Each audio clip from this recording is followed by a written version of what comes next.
everyone and happy Friday. As you can tell from the title, I'm going to be reading more K-pop related books, which I am so excited about. K-pop and reading is two of my favorite hobbies. Putting them together just makes for a very fun, usually very fun time. I have 5 books for this video and I don't know the order that I'm going to go in. The books that I'll be reading is called Idol Gossip. It is by Alexander Lee Young. So the next one is the second book in the Shine series by Jessica Jung. Oh my goodness, this book is almost 400 pages.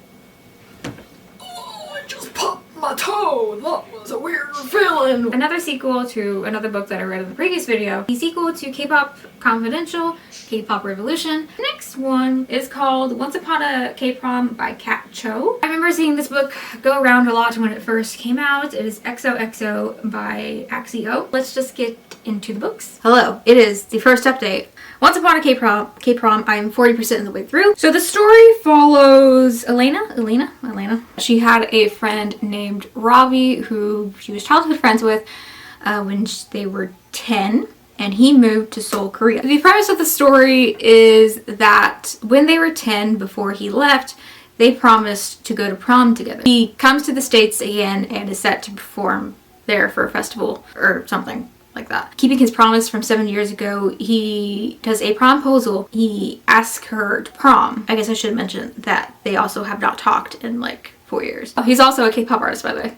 My brain. I just woke up. I'm sorry. I would consider this book an average book so far. The characters are fine. Well, I mean, Robbie's a bit... Robbie, he's not horrible, but he says and does some things that just show how far from Earth he is. Oh, the conflict. The conflict with the prom when they first start to kind of talk again. Robbie brings up that they made this promise that's so like sacred to them or whatever. She obviously doesn't want to go with him because her feelings are hurt because he didn't talk to her for all that time and just randomly shows up. His feelings are hurt. His feelings are hurt because she made the promise to him when he was 10 to go to prom with him, and his feelings are hurt because she said no twice. You ghosted her, my dude. His reasoning behind it was because when K-pop artists do become rookies, they usually do get their personal phones confiscated for like the first 2 years or whatever. You could have got your mom to tell her, like, hey, my phone was taken away. Sorry if I don't talk to you anymore. I will update you guys a little later. Finished Once Upon a Kprom. I give this book a 2 out of 5 stars. I don't even want to talk about this book, to be honest. The last 25-30 pages, I just read the dialogue because I was very done with this book. So the whole thing of Robbie asking Elena out to the prom was basically a stunt to test out the waters to see how his group's fans would react to one of the members possibly dating someone. That is messed up.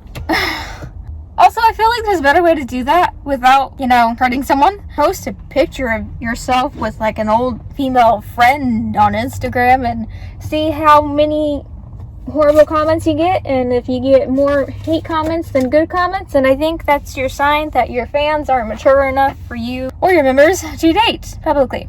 Suyeon basically says that Robbie was put into the industry when he was 11 or 12, and he never really grew mentally. He's still, like, as she says, he's still an elementary age mentally. And that is the reason why he doesn't know what he did is wrong. Like, what he did was wrong. Anyone at that age should know. He did something that was morally wrong and that hurt her.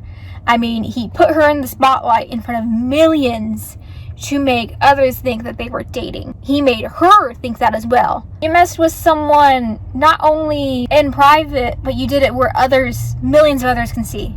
That is horribly wrong. I was in it about Robbie already, but the more he just opened his mouth, I just got really annoyed. And I feel like some of the things were supposed to be seen as romantic and cute. He also has a habit of doing and saying these things that just sound really suspicious. Like, am I gonna be killed by this man? Kind of suspicious. He takes Elena out to a nature reserve one time. Like, he just takes her car keys and says, get in the car. and he drives to nature reserve, and he's all moody, and she even asks, am I gonna be murdered here? And then another one where he texts her, open your door. Doesn't that just sound really creepy? I mean, there was multiple subplots, but none of them stuck. Subplots are supposed to be there throughout the story, not just from the beginning and then show up again in the middle, in the end. Also, there was just too many. There's like one for each individual side character. There's many topics within the K-pop industry that is brought up in this, like how a lot of artists are confined into molds of what their company wants them to be. Now I have to go to work. Toodles. Toodles. Toodles? How did I say that? Toodles. Toodles. Bye. I started this video months ago. I kind of forgot about it. But I have started up another book for this video, Idol Gossip, and I am 50% of the way through. And I am shockingly, I wasn't expecting much from this book. Oh, there's a widow squirrel sitting in a tree. Surprisingly enjoying this. I wasn't expecting much. Maybe I was just expecting less from this one because based off the first one that I read for this video. So basically this follows our main character named Alice, who has always dreamed of being a singer. And one day when she is at the karaoke room things in Korea, her sister Olivia, she gets scouted by a person of an agency, like the biggest agency in Korea. She goes to the audition, blah blah blah blah blah. She makes it in, and there we go. that's her story. It's basically her navigating the trainee life and pretty much knowing nothing about the K-pop industry, which I find weird for her just to jump into an industry that she knows zero about and just going off of what her little sister Olivia tells her. She becomes part of this lineup for a girl group named A-List, who is set to debut in 5 months. On her first day, Alice told them that she is not a good dancer. And obviously for girls who have been training their whole lives and given up their childhood to debut, and being told by the person who's supposed to help them make their debut finally, telling them that they're a bad dancer and that could potentially harm their chance of debuting. I can understand why they would be disappointed, but the girls were very disappointed to hear that she was not a good dancer, but they weren't mean at all. I want to point that out and emphasize that. These girls were not mean at all. She made them out to be these villains. All those girls are constantly doing in the book is to get on her good side and bond with her and try to cheer her up. I understand that she's 17, however, everything that's like an obstacle for her is created by her. The other thing that kind of makes this story, for me personally, a little bit more intriguing than the other K-pop books I've read, this one actually has like a gossip blog. It's ran by this person named V. Hey, y'all know BTS. I can't stand this character. She has become my most hated character in fiction to date, and that is saying quite a bit. It took, I want to say, to the 90% mark for her to realize that she's been treating all these people around her besides June and the one girl who I can't remember the name of that she befriended in the academy. Horrible. She's been treating everyone horribly, and it took June, one of her friends from another K-pop group, tell her, hey, you're really rude sometimes and your actions affect your teammates. Like, he told her that, like a preschooler. And she was like, oh really? I didn't even notice. That kind of made it to where her saying she's sorry to her teammates, and specifically Arya, it seemed very rushed and not realistic. You really have to suspend your disbelief with this book in a lot of areas. I honestly just wanted her to get kicked out of the stinking group. I'm a firm believer that you can have an unlikable character but still in a way be invested in that character and invested in their story. This was not the case. She didn't deserve to debut, and she ended up debuting, and I'm not happy about it. Oh. I'm not going to go into too much of it and like everything, but basically there was a dating scandal between Alice and June, the guy that she's like friends with. This is really weird, one of the things you really have to suspend your disbelief for. Alice's company was like excited about it because they said it's attention for her group, which is positive. I agree that companies will sometimes use negative things to get attention for their groups or just for fans to focus on rather than something else that the company doesn't want them to focus on. I do definitely think that happens, but dating rumors are definitely not the way that it usually goes. Look at the situation with Rise's Sunghan. He went through and is still going through so much because people will not get off his tail end because he dated a girl before debuting.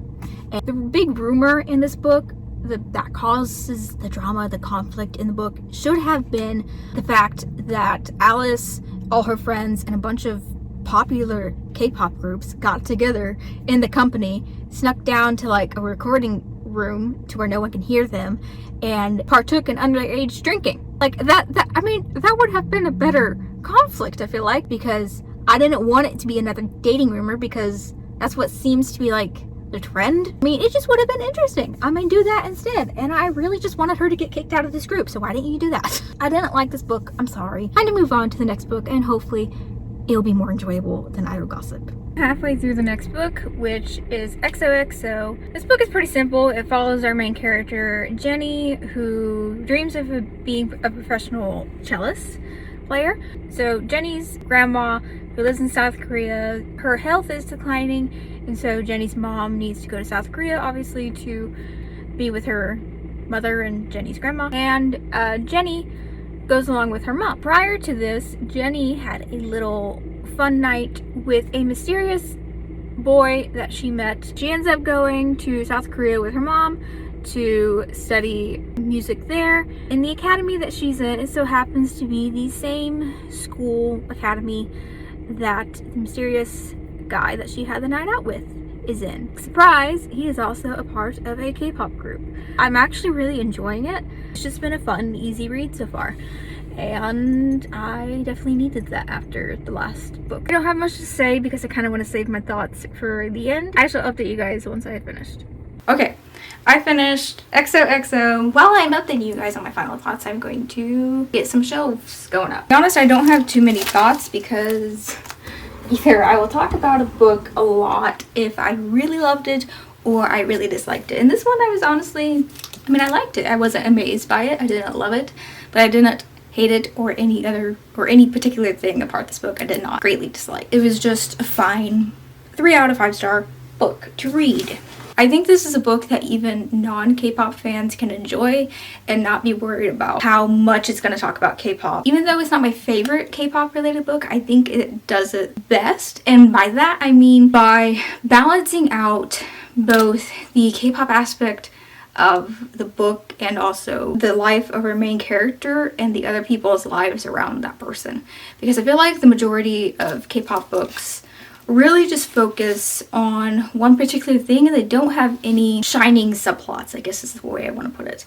They may have some subplots kind of, but they're not really subplots because they don't matter really. But this one actually makes some other subplots matter and they're actually full-on subplots. They're not just something that's mentioned for maybe 3 chapters and then dropped. I wasn't in love with the romance or anything, but I didn't dislike it so much to where I feel like I need to rant about it. It does bring up the conversation of K-pop artists and dating again, and I liked that we got multiple perspectives on how people feel about that. We got some kind of fans perspectives where some fans are a little out there and they think K-pop artists should not be allowed to date. And then we also got the company's viewpoint on it and the whole business behind that and how companies are fine with it, just keep it a secret and on the down low. Generally, that's how companies are, because K-pop artists are marketed to be single, to play into the fantasy of fans being able to possibly date them. And then we also get like the artist's perspective on it. They need to be mindful of their other members when dating,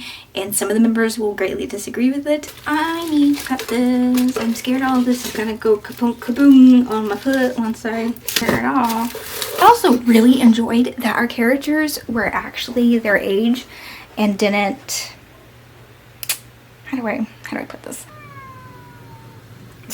But the characters were all extremely mature whenever there was a misunderstanding or just in general, everything. They were just all so mature, and like it wasn't necessarily all the time to where they didn't misunderstand each other, but they always put in an effort after they got all their anger out on one another to fix the issue. It wasn't like a long time between each conflict that they went without apologizing to one another, and I really enjoyed that. The amount of maturity that these characters have is missing in the majority of fiction. Tools needed. Oh great, I need a lot of tools. I don't want to do this kind of stuff. I just want this to be a simple, quick pop it in and be done. I'm going to be starting Bright by Jessica Jung next. Fortunately, did buy it, even though I know I'm not going to like this because I really disliked the first one. Editing me here, just realized the footage of me first updating Bright is really stinking quiet. So to keep it short and sweet, I did like the first portion of this book, the first 150 pages. I really enjoyed the fashion aspect of it. I felt like Jessica or whoever she got to write this for her, I felt like they did a really good job explaining it, especially to someone who knows nothing about fashion. Wasn't super crazy about the love interest. I just kind of dealt with it because it wasn't as bad as the first love interest from the first book. Anyways, hope you're enjoying the video. Let's just oh my goodness, let's just continue along with this video. This video is supposed to be only 5 books. It's taking me almost a year. I think it'll be a year in about 2 months. This is a big work in progress. But I finally finished Bright, is that what it's called? Bright by Jessica Jung. Ended up giving this book a 2 out of 5 stars. This book was just really hard to get through. It just seemed to drag on. This book is almost 400 stinking pages long. And everyone knows the story because a big gripe I have with this book is that it's marketed as fiction. And I know it wasn't when I first grabbed it and when I first started this duology. I don't dislike Jessica. I don't dislike anyone in SNSD, to be honest, even after this book. I hate that she markets this as fiction when it is clearly not. Everything is based off of that whole situation with her SNSD and SM Entertainment. If you aren't getting sued for how blatantly obvious you are that it is about all that, then I really don't think it'll hurt you to say, yeah, this isn't fiction. Really. I mean, I know SM has a lot of money, but I don't know, and I know you signed a contract, but I mean, you pretty much are going against the contract, so why not fully go against it, you know? I guess is my thing. I feel like if you have no idea who Jessica Jung is in SNSD, you're not getting anything out of that I'm saying. It's not fiction. Her group is called Girls Forever. Real group is Girls' Generation. 9 members in this book, 9 members in real life. She started a fashion line. You know, nothing is different in this book.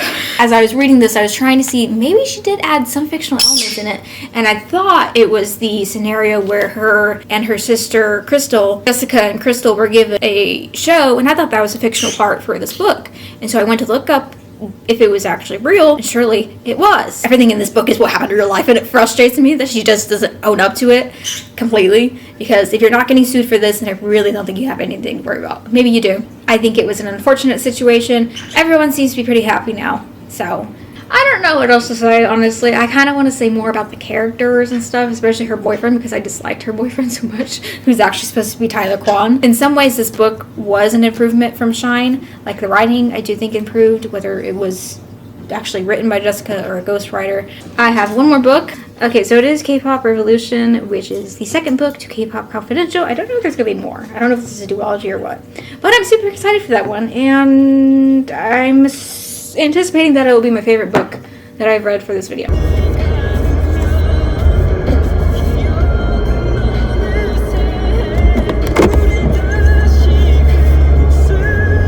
I am almost 50% of the way through Kpop Revolution. Personally becoming very bored K-pop related books because I think there is a lot that you can do with it, but I feel like the majority of the writers are going pretty much the same direction. It almost always follows a trainee. What is happening in this book? It's not a horrible book. It's a fast read whenever I do force myself to read it, but that's the thing. While I'm reading it, I'm thinking I don't want to be reading this, but I don't want to DNF it because it's the last book. Anything noteworthy that I can mention? My nose is really dry. I've been sick, if you can't tell by my voice. Her character Candace is in a school. She's a trainee that is getting set ready to debut. There's this character, this classmate of hers, that is kind of being stalkerish, and she takes tons of pictures of Candace, creepy pictures of Candace sleeping and stuff like that. And then the explanation of that, because the girl wanted to explain herself, was that the girl, the stalker, is a trainee, and she was told by her company that they need to do like an essay or something on like someone that is influential to them, and she chose Candace, our main character. And because I guess there's no pictures besides one of Candace on the internet, she went around taking pictures of her without her permission. Our main character is like, wow, that's awesome, thanks, I'm flattered. Are you kidding me? I don't understand how there is no other photos of a trainee that is extremely popular that has been followed around by paparazzi since she called out her company, and yet there's only one picture of her. I'm sorry. No. I am DNFing whatever this title of this book is. I think I've only made it 5% more further into the book. So I even DNFing because this video has gone on so long, and this book is just putting me in a reading slump. I really hate that the last book that I read is one that I DNF'd, because it kind of just makes the ending of this video just kind of feel really abrupt, and I'm sorry about that. It is finally the end of this video, and I hope you guys have enjoyed. I am sweating. I hope you guys enjoyed. I hope you have a lovely Friday, and I will see you next Friday. Bye bye. Bye bye.